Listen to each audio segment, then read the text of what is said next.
Hi and hello. This is Ricky, and I'm here doing another one of my audio essays. And this one is on hypocrisy. On and when I went to the dictionary because I wanted to make sure I knew what the heck I was talking about. And being a hypocrite is the practice of claiming to have moral standards or beliefs to which one's own behavior does not conform. It's a pretense. So I I don't know why, but I'll be moving along doing my own business, and then the Holy Spirit will decide, oh, okay, you're going to be doing an essay on this one. And the way I know that I'm going to be doing an essay on it is that all of a sudden I find myself uh, being face to face with it. And I think when it comes to being a teacher of God, I think it's in a very, very important one. I think that you know, especially when we're looking at separateness, and also as a teacher of God, I want people to see me as authentic. I want to be authentic, and lately I ran headlong into a situation that very much got me angry, and it was about hypocrisy. It was about I will teach this, I will preach this, I will make sure that I let you know how it's supposed to be, and I won't practice it myself. I will talk of openness and love and caring and the desire to hear and really care about what other people are saying. I want to know what they're saying.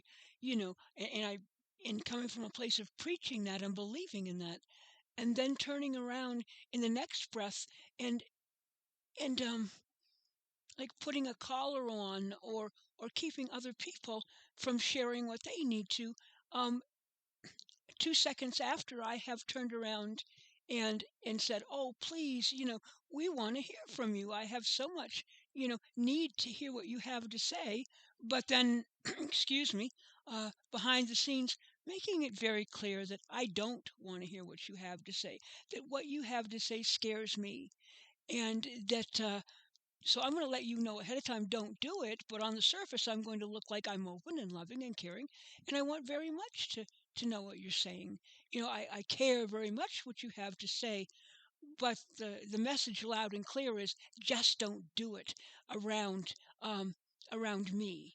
And and in seeing that type of hypocrisy, I had a real hard time seeing it within myself or in others. I it's about awakening the course and everything I've come to believe in my spiritual practice is about not resisting. It's about opening to the truth and allowing everything to come through, knowing that it's from spirit.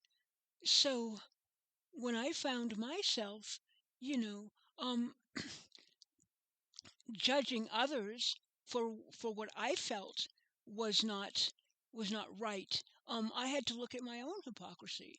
I had to look at people have the right, including myself, to teach in the fashion that they feel they need to teach, and we as teachers of God teach from where we are, okay, and that means the acceptance of where we are.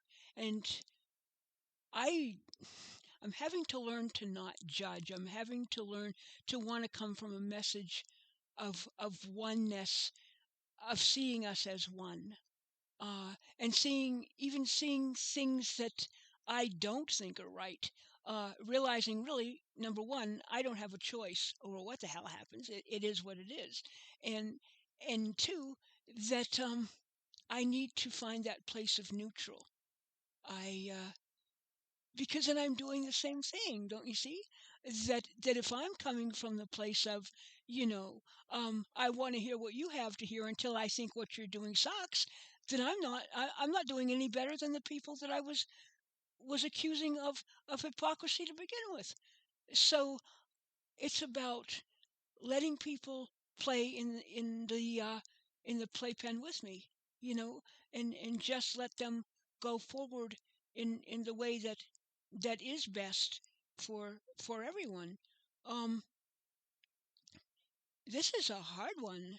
It seems like the more I get certified, the more I go forward, the more I get closer to stepping up as a teacher of God. Um, the more I get some real heavy ones thrown at me, and I guess I'm coming to the place where I am going to, or I am coming to understand that people have a right to teach any way they want to. And I'm grateful for that because God's the one, especially in Manual for Teachers, God talks about we all have a message. We all have a message to carry. And if we're called to carry it, then there's a message there.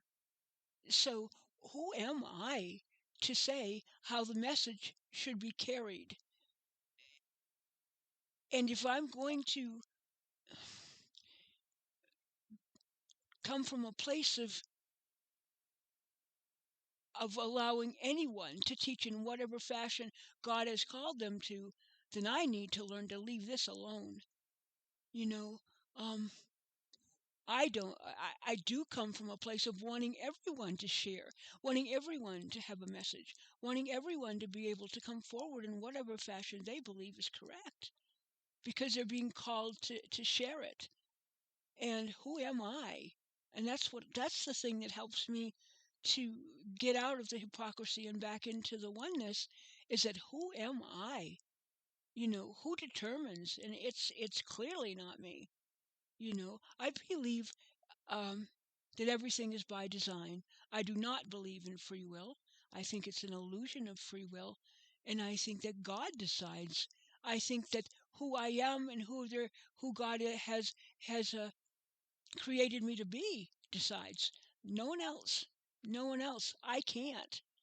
So when these things come up, I have to look at that. My teacher has taught me, and I do believe this, that if I'm seeing something, in someone else, that I have to have seen it in myself first.